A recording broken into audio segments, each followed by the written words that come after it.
sommes sur la place de Poïkalan. La place dont la traduction littérale au pied du grand. La mosquée aujourd'hui est en fonction, accueille 10 000 fidèles. Exceptionnel, dans le style recherché, stylisé, typique pour cette ville magnifique.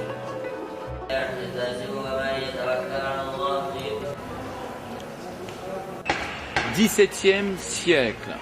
Cette médressa repose sur la fondation d'une caravansérail. C'est quand même extraordinaire de voir les oiseaux mythiques tenant des loups, qui chassent des loups et qui se précipitent vers le soleil.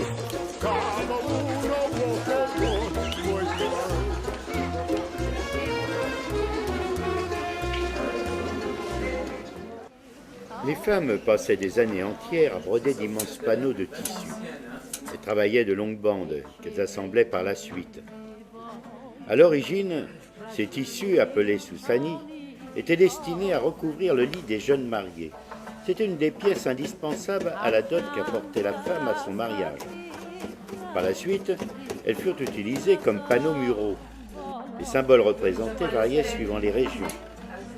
Le Liab et Itkaouz est un lieu de vie et de convivialité au cœur de la vieille ville, point de départ et d'arrivée idéal pour qui veut connaître et découvrir Boukhara. Mes chers voyageurs bien-aimés, nous sommes sous la coupole de bijoutiers.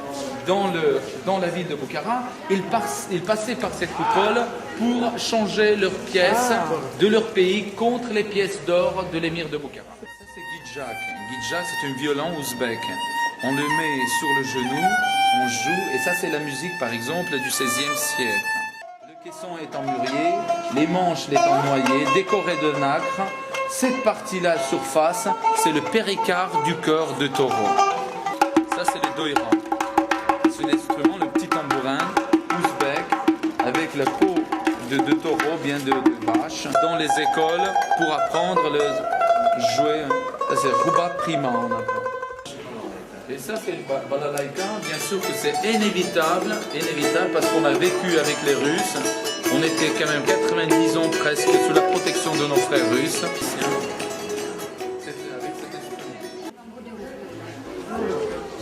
Salam alaikum.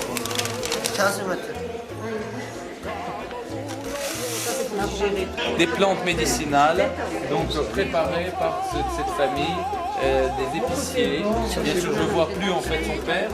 Et ça, c'est tonique, c'est bien, ça donne beaucoup d'énergie.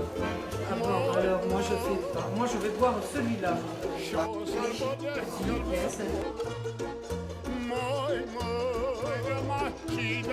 Aujourd'hui, la plupart des madrasas, tout comme celle-ci, sont transformées en musées, magasins d'antiquités ou de souvenirs, en bibliothèques ou encore laissés à l'abandon. Quittons ces coupoles de la vie quotidienne pour retrouver l'histoire et les origines de la cité.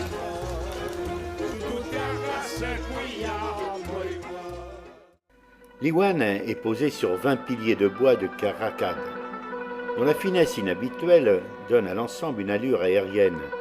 La décoration des caissons du plafond de bois, ainsi que celle des stalactites peintes ornant le cœur des fins piliers, font de cette mosquée l'une des plus belles de la ville. Donc cette mosquée se trouve en face vendredi, parce que vendredi c'était le jour sacré, et bien sûr que ce jour-là qu'on pourrait uniquement voir l'émir de Boukhara avec la population.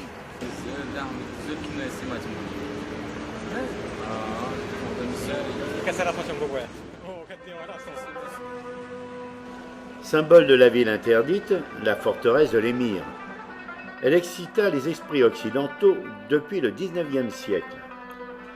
Les puissantes murailles crénelées qui entourent le palais de l'émir comme une immense couronne ont retrouvé leur prestance féodale.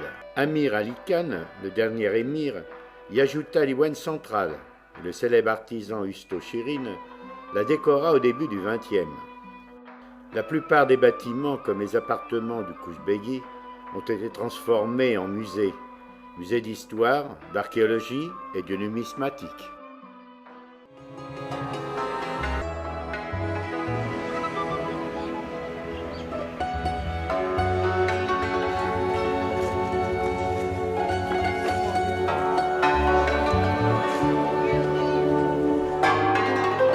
le monde islamique, on dénombre 4 villes saintes, la Mecque, Zine, Bagdad et Boukhara. Quand il a dit Boukhara, c'est le seul mot qu'il a chaviré littéralement.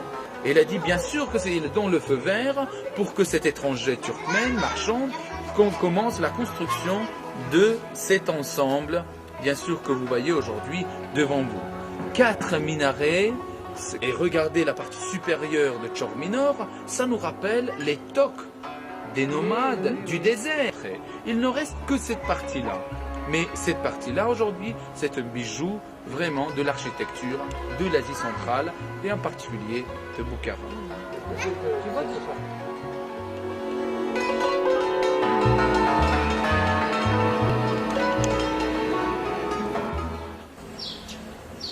La mosquée du XVIe siècle, la fin du XVe, le début du XVIe siècle, dans son jus, c'est-à-dire vraiment d'origine.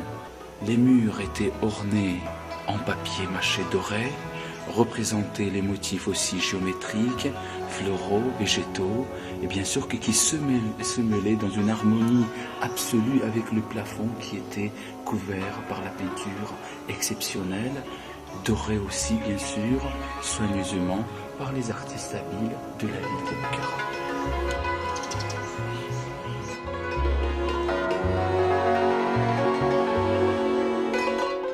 Le tombeau du saint patron de la ville est un des lieux majeurs de pèlerinage. 3 jaïdes sur le tombeau de Baha al-Din sont équivalents au pèlerinage à la Mecque.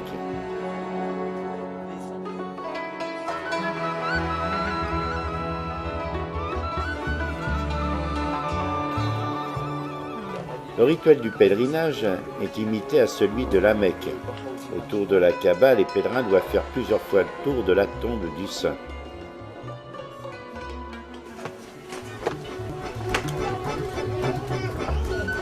À la différence d'autres villes situées sur la route de la soie, Boukhara a su garder un esprit oriental. Autour de son lac, sous les arcades du quartier juif ou les allées couvertes du bazar des joailliers. On écoute, on regarde, on oublie le temps. On le remonte au cœur de cette cité interdite aux infidèles pendant des siècles. C'était le temps où les grands voyageurs, celui où Boukhara rayonnante, était surnommée la perle de l'islam.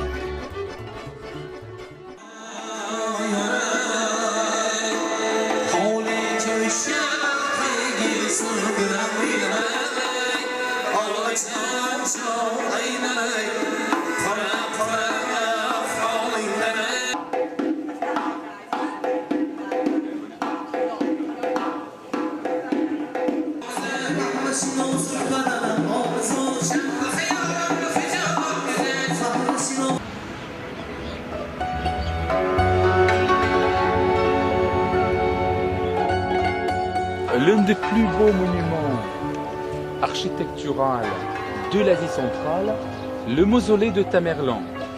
Autrefois, c'était le mausolée qui était destiné pour son petit-fils, Mohammed Sultan. En entrant à l'intérieur, on aperçoit en même temps qu'il y a 4 niches décorées de stalactites. Et on les faisait en bois ou bien en plâtre pour avoir une bonne acoustique pendant la prière. La partie inférieure entièrement en onyx, la pierre rare, la pierre semi-précieuse qui vient des montagnes du Pamir.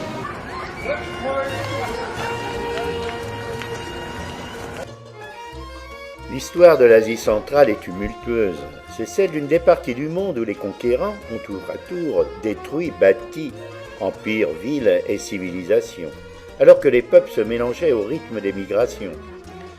Aujourd'hui, l'Asie centrale est soviétique. Les ethnies se sont côtoyées, mais sans jamais vraiment se mélanger. Les Ouzbeks constituent la communauté ethnique la plus importante, avec plus de 20 millions d'individus. Leur sourire, leur gentillesse n'ont d'égal que leur hospitalité.